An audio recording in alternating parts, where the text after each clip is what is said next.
Salut à vous, bienvenue sur Viterès, c'est Mickaël Pinto. Aujourd'hui, j'aimerais vous expliquer pourquoi je déteste les symboles de prestige ou les symboles de statut en fait. Voilà.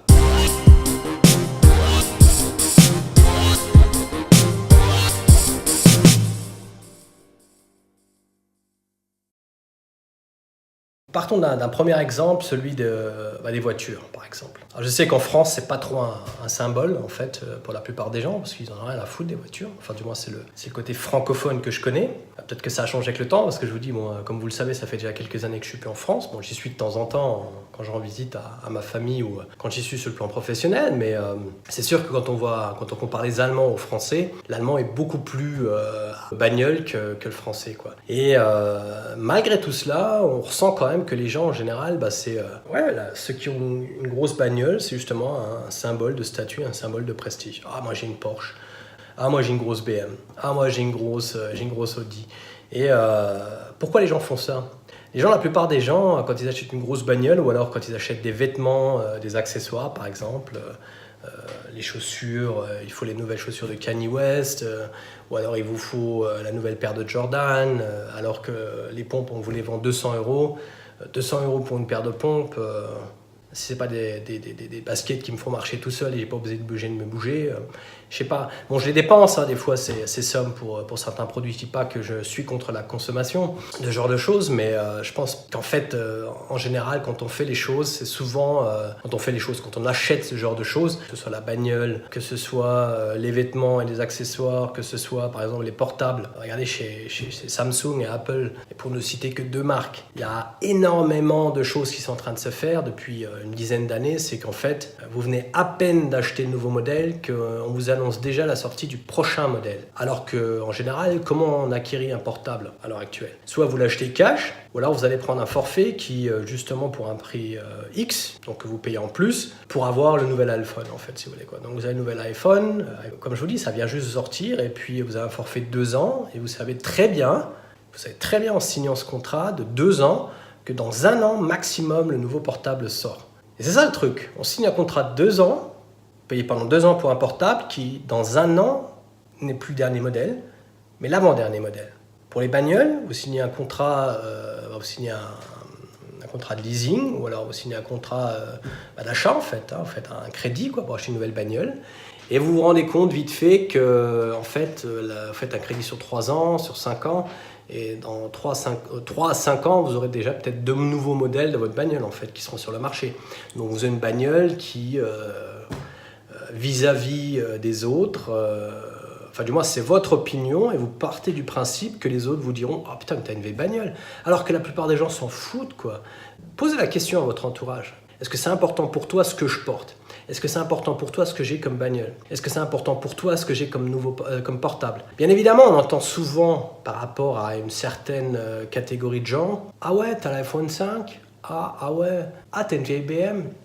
Ah oui. Ah, t'as pas de voiture? Ah, vous avez pas d'appartement? Ah, vous avez pas de maison? Ah. » Mais les gens sont comme ça en général. Les gens réagissent de cette manière. Pourquoi? Parce que les gens sont jaloux. Quand ils se rendent compte en fait qu'il y a des gens qui sont moins bien, une plus mauvaise situation que la leur, les gens sont d'une telle joie, ils sont tellement heureux de voir qu'il y a pire qu'eux. Et bien c'est ça qui les soulage en fait. Vous dire, ah bah s'il y a pire que moi, je suis peut-être pas trop dans la merde. Mais on trouvera toujours pire que soi, on trouvera toujours des gens qui gagneront moins dans la vie. On trouvera toujours des gens qui n'auront pas qui n'ont pas l'intérêt pour ce genre de symbole de prestige ou de statut. Et c'est ça le truc. Pourquoi on fait ça? Parce qu'en fait, on se préoccupe trop de l'opinion des autres. On se dit, bah écoute, moi je fais pas les choses pour moi, j'ai pas ma propre opinion là-dessus, mais je fais les choses pour les autres. Et quand je dis faire les choses pour les autres, ça veut dire en fait, je me préoccupe de ce que pensent les autres de ma vie, de ce que j'ai. Et vous savez, la plupart des gens, il n'y a pas que moi qui le dis, si vous lisez Kiyosaki ou ce n'est pas encore fait, lisez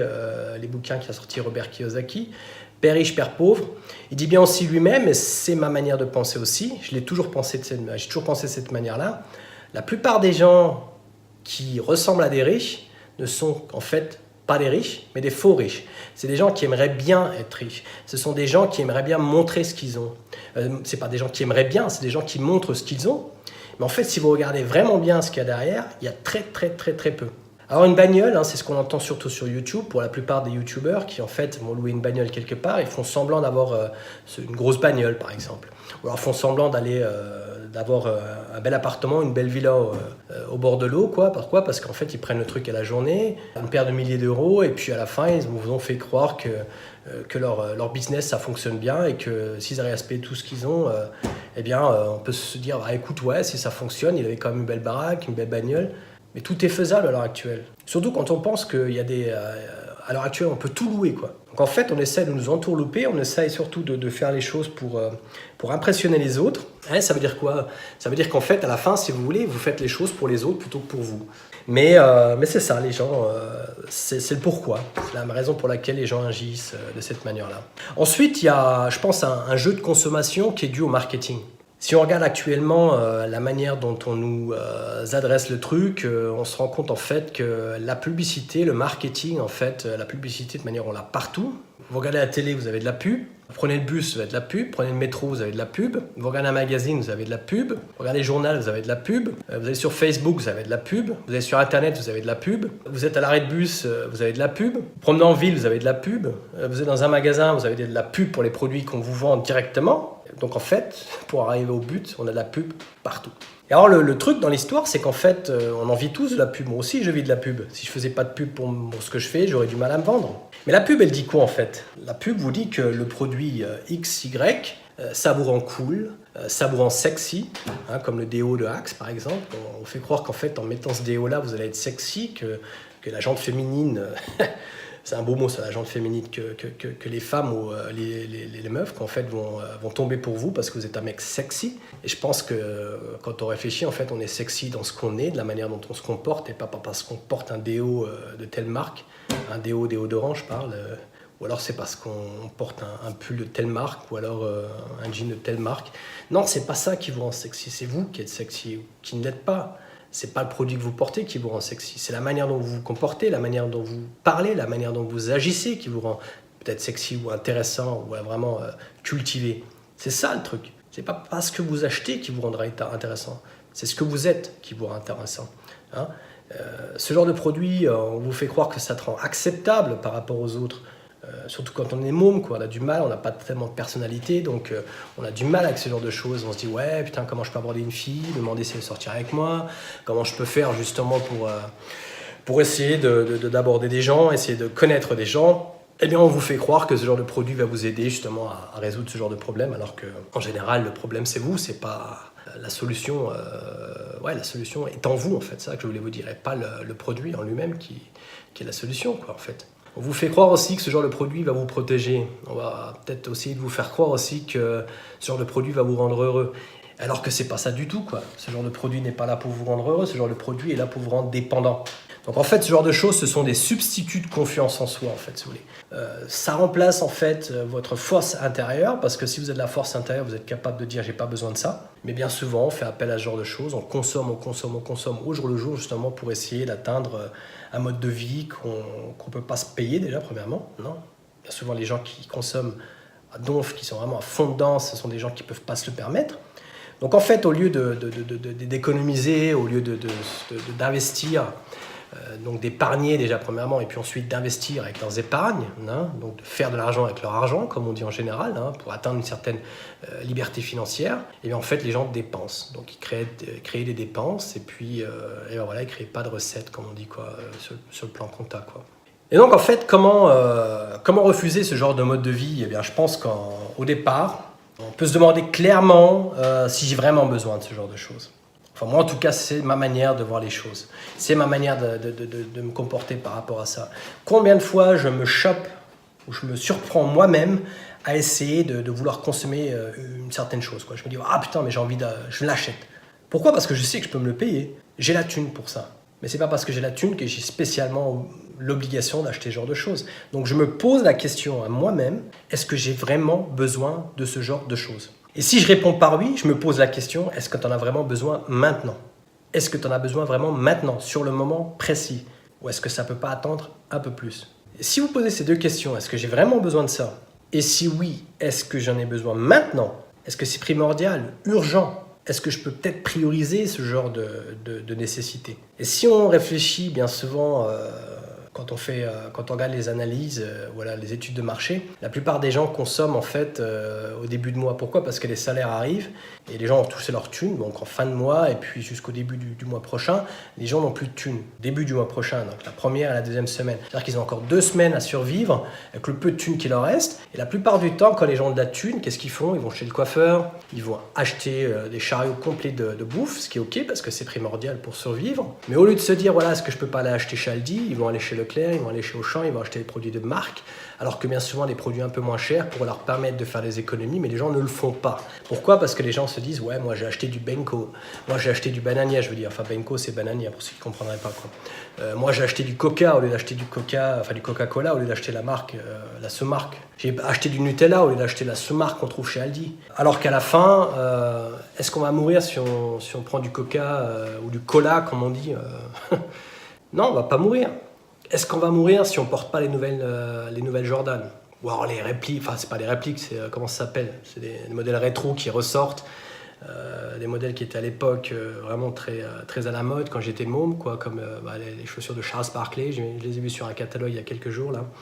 Et j'étais vraiment baffe parce que c'est des chaussures que je voulais à tout prix avoir à l'époque et mes parents n'avaient pas la thune pour me les payer. Moi j'avais des baskets sans marque.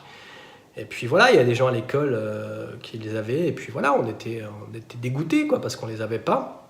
Et même si aujourd'hui je pourrais me les payer, sans problème, je pourrais très bien arriver et puis dire je prends 10 paires, quoi. Et c'est pas pour me la péter que je dis ça, c'est simplement pour me dire que j'ai la thune, mais je ne le fais pas. C'est ça que je veux vous montrer par là, c'est pas de vous dire, ah t'as vu, j'ai de la thune, j'ai de la thune, j'ai de la thune. Mais je veux juste vous dire que même si j'ai la thune, je me pose la question, est-ce que j'ai besoin de ça? Et si j'en ai vraiment besoin, je me pose la deuxième question, comme je vous l'ai dit tout à l'heure, est-ce que tu en as besoin maintenant ou est-ce que ça peut attendre? En réagissant ainsi, eh bien en fait, on apprend à savoir ce qui est important pour soi-même et pour son propre bonheur. En refusant ce genre de consommation, en refusant ce genre de choses, on apprend tout simplement eh bien, ne pas se concentrer sur... ou alors à se concentrer sur l'essentiel et pas sur ce genre de symbole de statut ou de prestige. Et moi, j'ai appris ça avec le temps. Au départ, je trouvais ça génial d'avoir une petite bagnole. À l'époque, j'avais ma première voiture de fonction, c'était une Clio. Et puis après, on monte dans la société, enfin, on monte dans la hiérarchie. J'aurais eu des meilleurs postes avec des plus grosses bagnoles. Et puis, comme je vous dis tout à l'heure, on se rend compte vite fait qu'avec le temps, que ce genre de bagnole, en fait, ce genre de plaisir, ça vous fait plaisir peut-être 3-4 semaines. Et puis, au bout de 3-4 semaines, c'est normal. Vous rentrez dans votre bagnole, vous n'y pensez même plus. Pensez déjà à votre prochain achat, en fait. Ce genre de situation, je l'ai eu de temps en temps aussi, quoi. Et vous êtes au feu, vous regardez à gauche, et vous avez une toute nouvelle BM, et lui, il a un tout nouveau Cayenne, ou alors tout nouvel Audi. Audi, hein. En français, on dit Audi.